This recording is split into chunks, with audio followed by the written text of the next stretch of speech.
ইজমায়ে সাহাবা আলোকে কাঁদিয়ে রাখি সমস্ত মুসলিম উম্মার একমত কোন বিষয়ে এই পর্যন্ত 42টি মুসলিম দেশে কাদিয়ানীদেরকে সরকারি অমুসলিম ঘোষণা করা হয়েছে।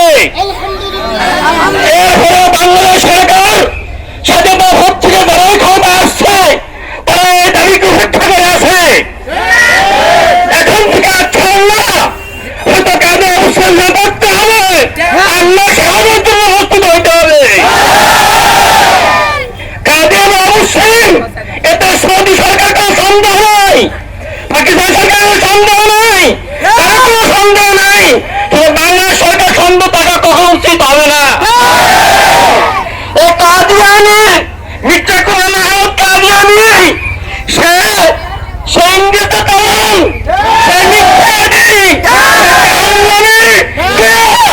সে সর্বপ্রথম ভূমিকা রাখতে দাবি করছিল, সর্বপরবর্তী সে উন্মোচন দাবি করছিল, এরপরে সে নিজেকে শ্রেষ্ঠ দাবি করছিল।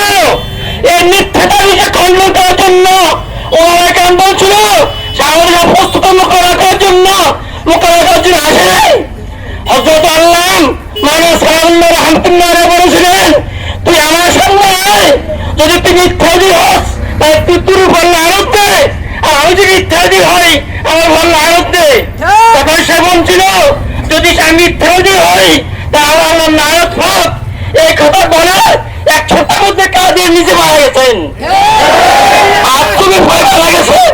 তাই তার দাবি হিসাবে কাদিয়ানী কি তার নিজের দাবিতে সে কাফের, তার যে নিজের দাবিতে কাফের সে কি নবী হইতে পারে?